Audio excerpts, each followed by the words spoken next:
that at the name of Jesus, every knee should bow, of those in heaven and of those on earth, and of those under the earth, and that every tongue should confess that Jesus Christ is Lord, to the glory of God the Father.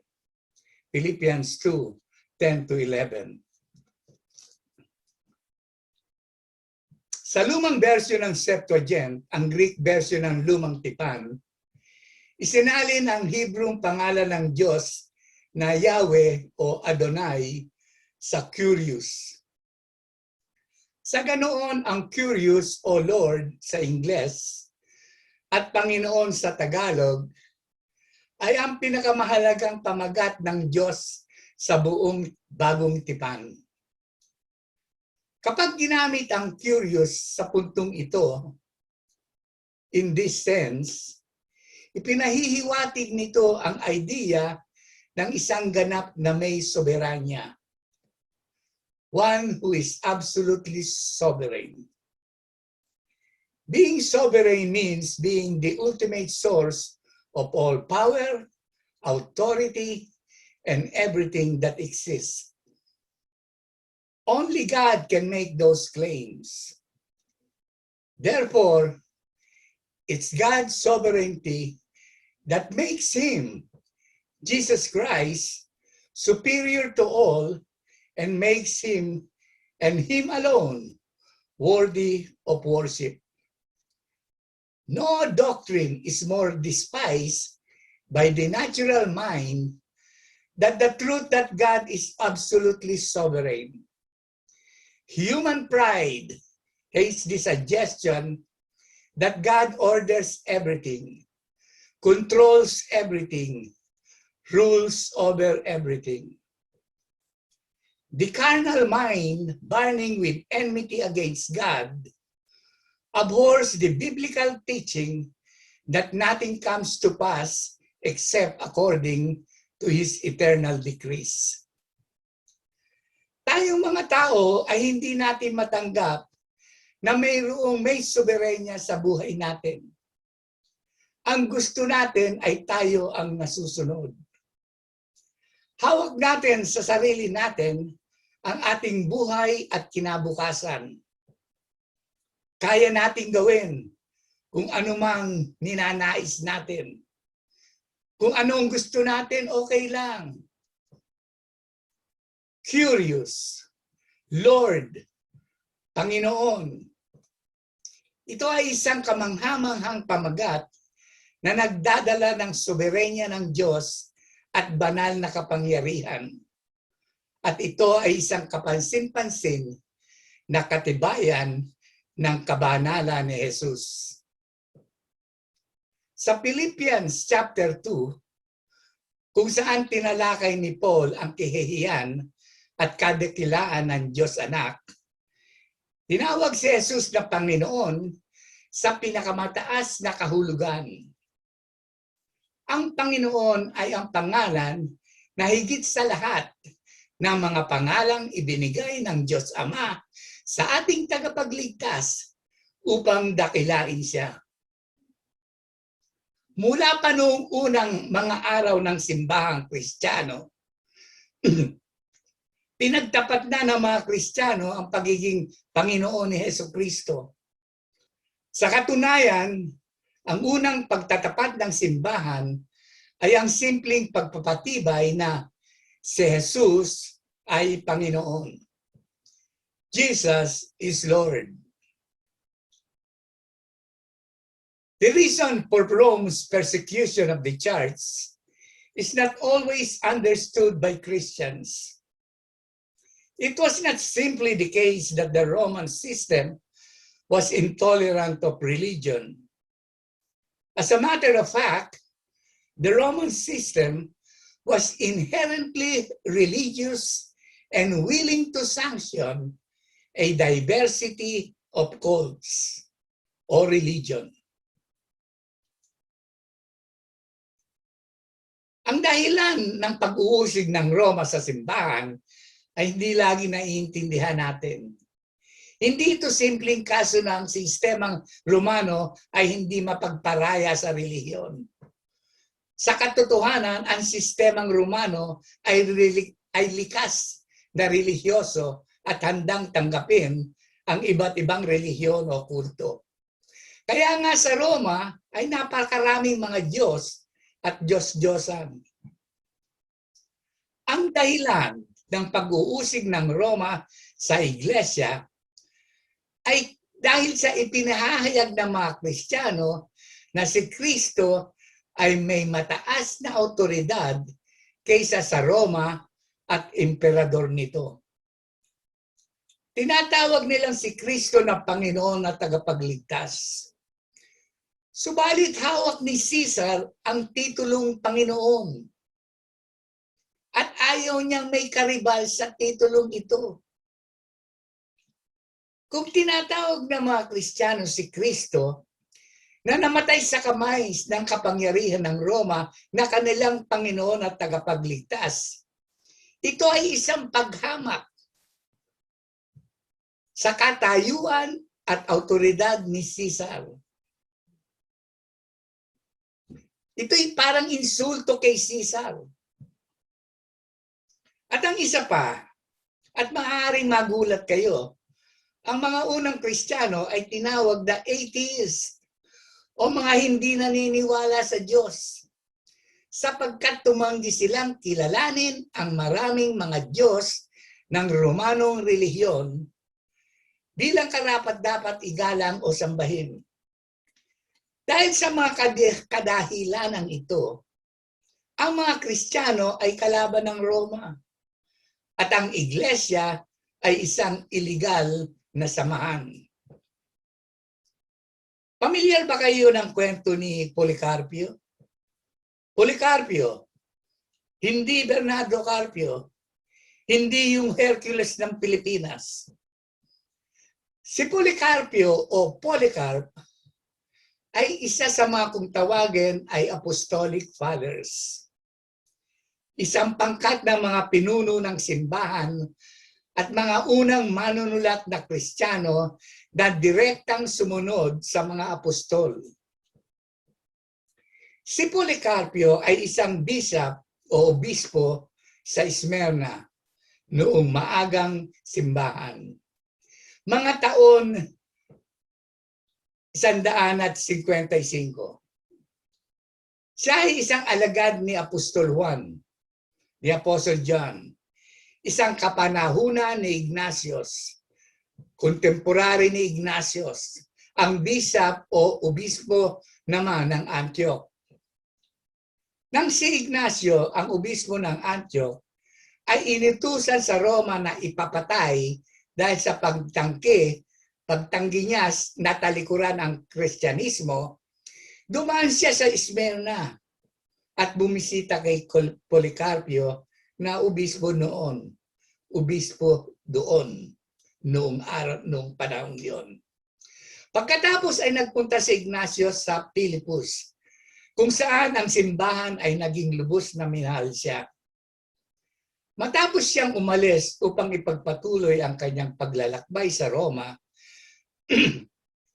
ang simbahan sa Philippus ay sumulat kay Policarpio na humihiling ng mga kopya ng mga sinulat ni Ignatius.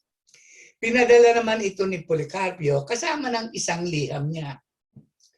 Importante ang mga liham na ito dahil sa dalawang bagay. Una, nagpatuloy ito sa tradisyon ng babala laban sa mga maling aral sa simbahan. Pangalawa, binanggit dito ang mga turo galing sa maraming libro na kalaunan ay makikilala bilang bahagi ng kanon ng Bagong Tipan. Kasama ng kanon ng New Testament.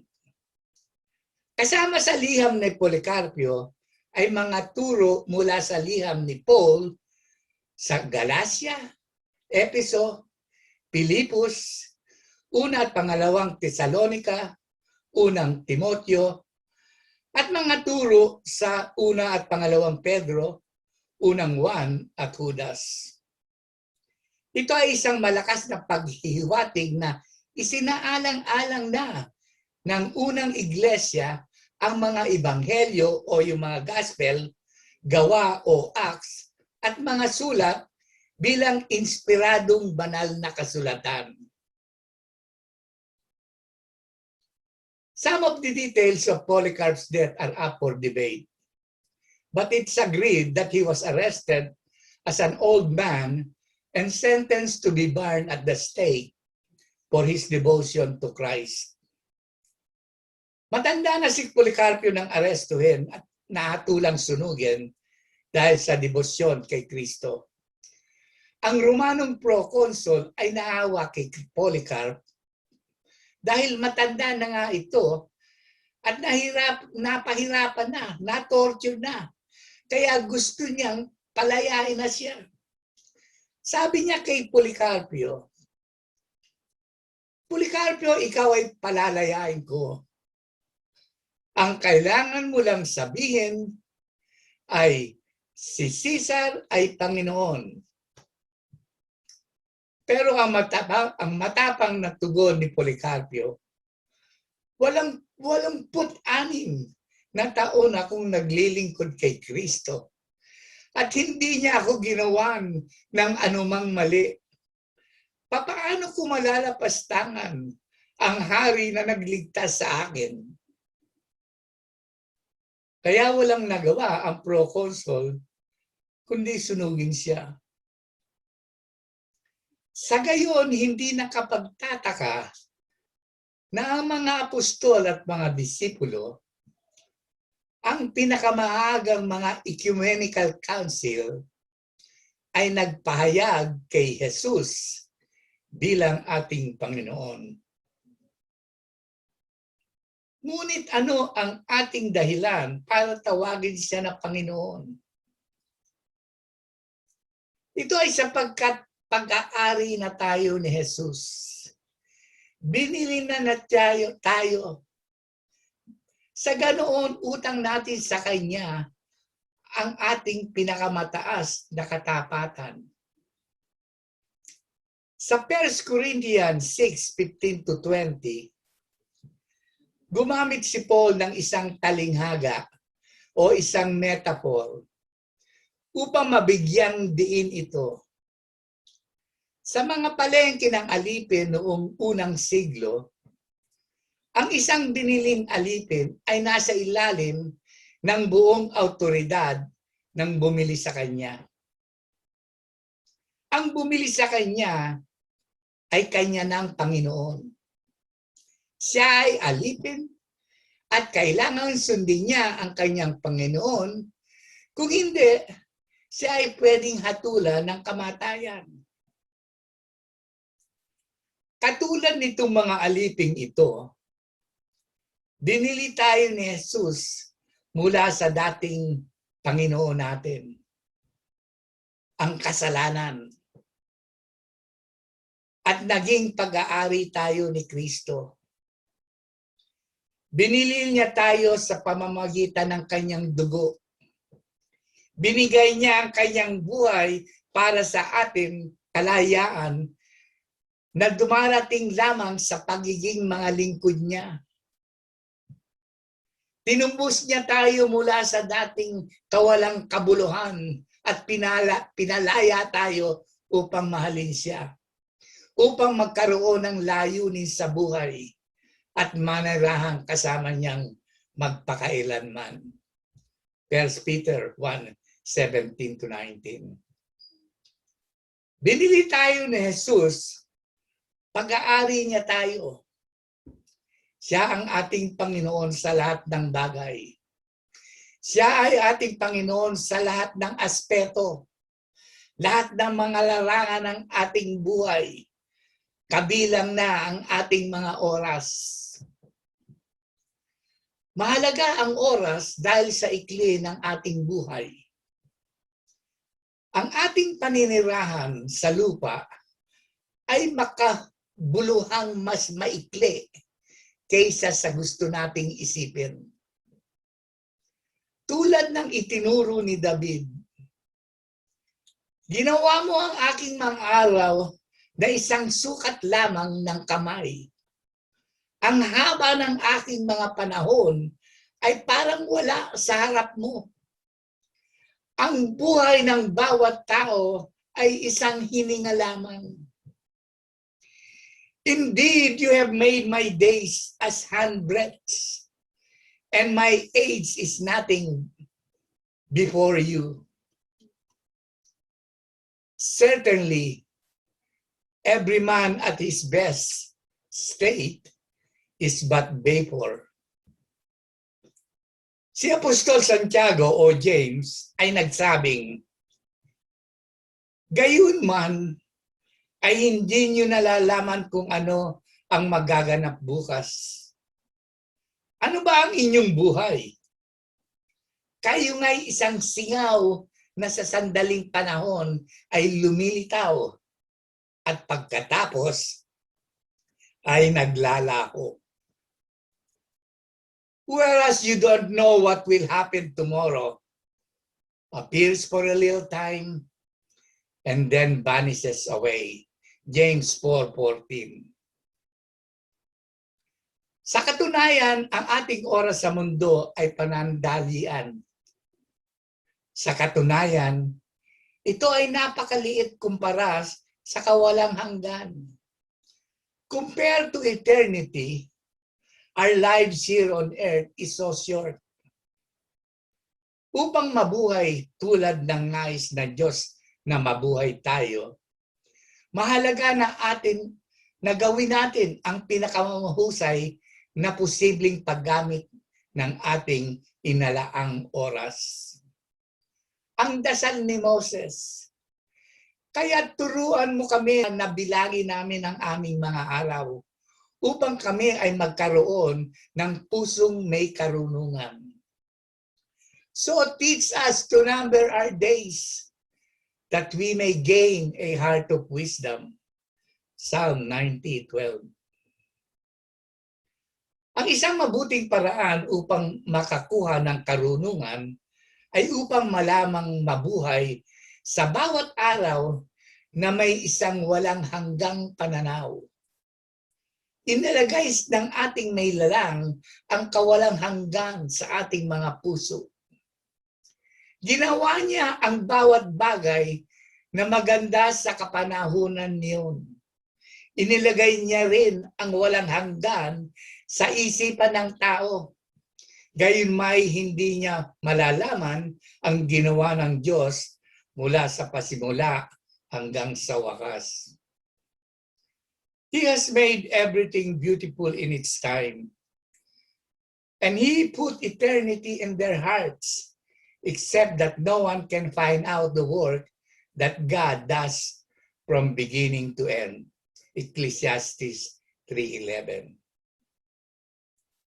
Tayo ay magbibigay ng accounting kung paano natin ginamit ang oras na ibinigay sa atin ng may kapal. Ipaliliwanag at mananagot tayo kung paano natin ginamit ang oras na pinagkaloob sa atin. Ito'y dapat mag-udyok sa atin na gamitin ang mga oras natin ng maayos. Sa kanyang liham sa mga taga-Epeso, binalaan ni Paul ang mga banal. Maging maingat kayo kung paano kayo mamuhay. Hindi bilang hindi matalino, kundi bilang matalino na pinagsasamantalahan ng bawat pagkakataon sapagkat ang mga araw ay masama.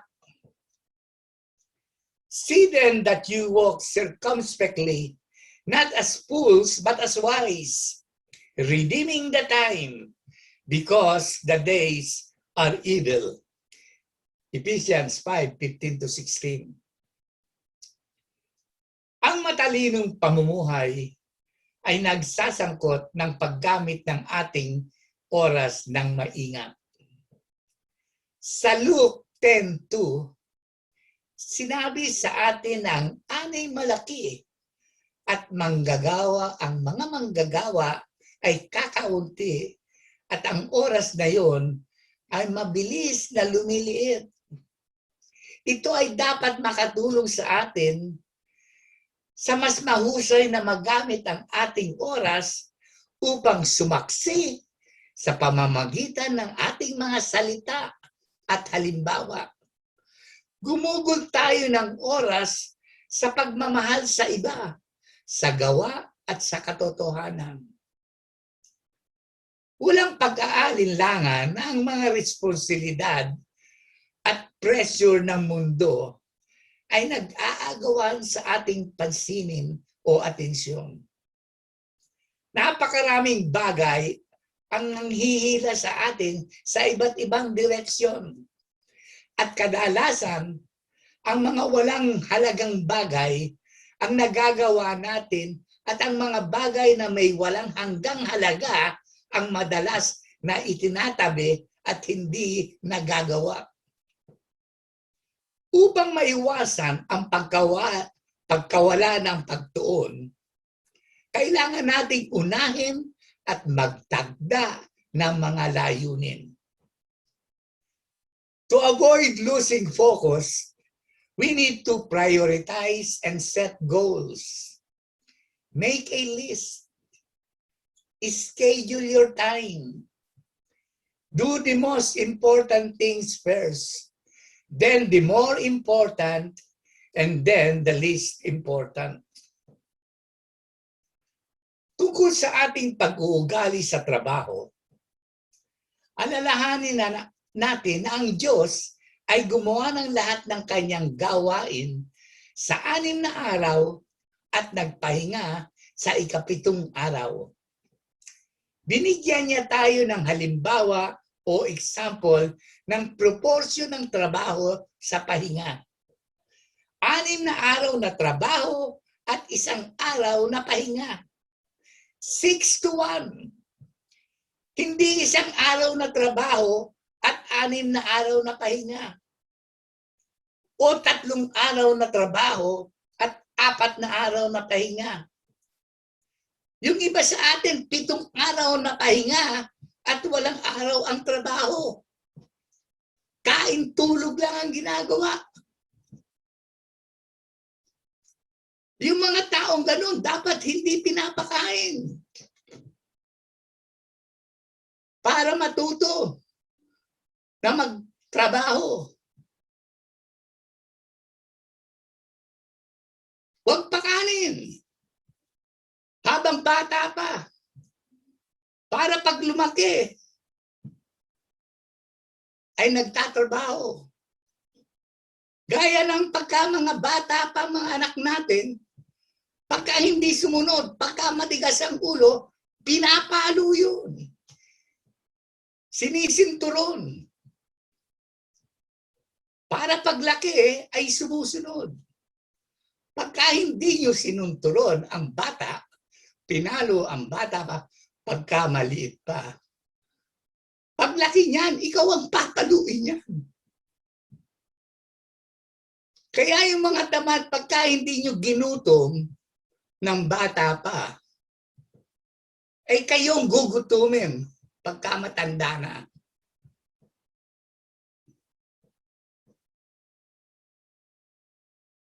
Sa katunayan, sa Kawikaan o Proverbs 6:10-11, ay nagsisiwalat ng pagkasuklam ng Panginoon para sa tamad na pag-uugali. Isang maliit na pagtulog, isang maliit na pagtulog, isang maliit na pagtiklop ng mga kamay upang magpahinga. At ang kahirapan ay darating sa iyo tulad ng isang tulisan. A little slumber, a little slumber, a little folding of the hands to sleep. So shall your poverty come on you like a prowler, and your need like an armed man. Bukod dito, ang parabola ng mga talento sa Matthew 25:14-30 ay naglalarawan ng trahedya na nasayang na pagkakataon pati na rin ang kahalagahan ng pagtatrabaho ng tapat hanggang dumating ang Panginoon. Dapat tayo magtrabaho ng masigasig sa ating pagtatrabaho sa lupa. Ngunit ang ating trabaho ay hindi limitado sa paggawa natin ng pera o para sa pagkumita lang ng pera. Sa katunayan, ang ating pangunahing focus sa lahat ng ating ginagawa ay dapat na ang kalulhatian ng Diyos. Colossians 3:17. Sinabi sa Colossians 3:23-24 na ano man ang gawin mo, gawin ito ng buong puso, tulad ng pagtatrabaho para sa Panginoon. Hindi para sa mga Panginoon ng tao, dahil alam mong tatanggap ka ng mana mula sa Panginoon bilang gantimpala. Ito ay ang Panginoong Kristong pinaglilingkuran mo. And whatever you do, do it heartily, as to the Lord and not to men. Knowing that from the Lord you will receive the reward of the inheritance, for you serve the Lord Christ. Nagsalita si Jesus tungkol sa pag-iimbak ng mga kayamanan sa langit sa Matthew 6:19-21. Huwag kayong magtipon ng mga kayamanan para sa inyong sarili sa lupa, na dito ay naninira ang bukbok at ang kalawang, at ang mga magnanakaw ay nakakapasok at nakakapagnakaw. Kundi magtipon kayo para sa inyong sarili ng mga kayamanan sa langit, na doon ang bukbok at ang kalawang ay hindi nakakapanira at ang mga magnanakaw ay hindi rin nakakapasok ni nakakapagnakaw. Sapagkat kung nasaan ang iyong kayamanan, naroon din naman ang iyong puso. Do not lay up for yourselves treasures on earth, where moth and rust destroy, and where thieves break in and steal. But lay for yourselves treasures in heaven, where neither moth nor rust destroys, and where thieves do not break in and steal. For where your treasure is, there your heart will be also. Hindi natin dapat pahirapan ang ating sarili sa pagod sa paghahanap ng yaman sa lupa. John 6:27. Huwag kayong magsumikap ng dahil sa pagkaing nasisira, kundi dahil sa pagkaing tumatagal para sa ang buhay na walang hanggan na ibinibigay sa inyo ng anak ng tao, sapagkat sa kanya inilagay ng Diyos Ama ang kanyang tatak. Do not labor for the food which perishes, but for the food which endures to everlasting life, which the Son of Man will give you, because God the Father has set His seal on Him. Sa halip, dapat nating ibigay ang ating makakaya sa lahat ng bagay na itinawag sa atin ng Diyos. Sa lahat ng ating pagsisikap, ating mga relasyon, ating paggawa, ating pag-aaral, paglilingkod sa iba, mga detalye ng pangasiwaan ng ating buhay, pag-aalaga ng kalusugan ng ating mga katawan, libangan, at mga iba pa. Ang ating pangunahing focus ay ang Diyos. Siya ang nagtalaga sa atin ng oras na ito sa mundo, at siya ang namamahala kung papaano natin ito ginugugol.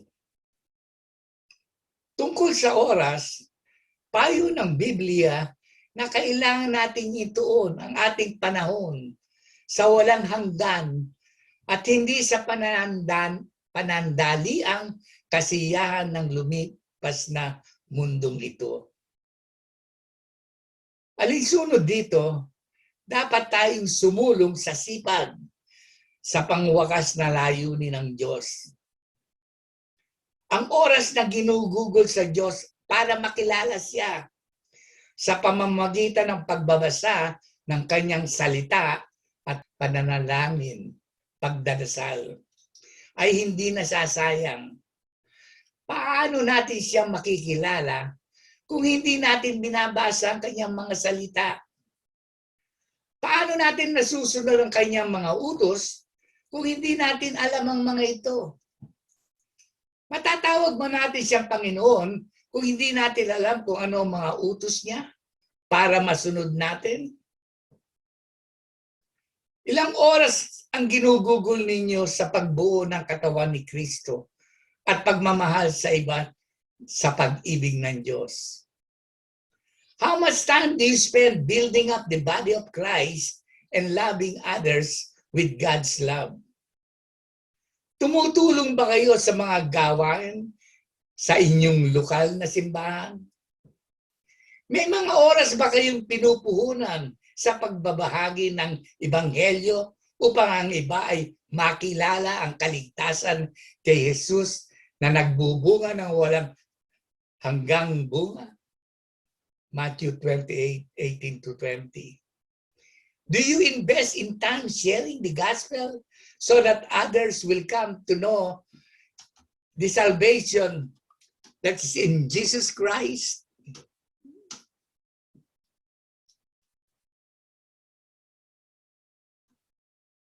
Inutusan tayo ng ating Panginoon na ibahagi ang Ebanghelyo sa buong mundo. Sinusunod ba natin ito? Ilan na ang nabahagyan nyo ng kaligtasan na kay Kristo?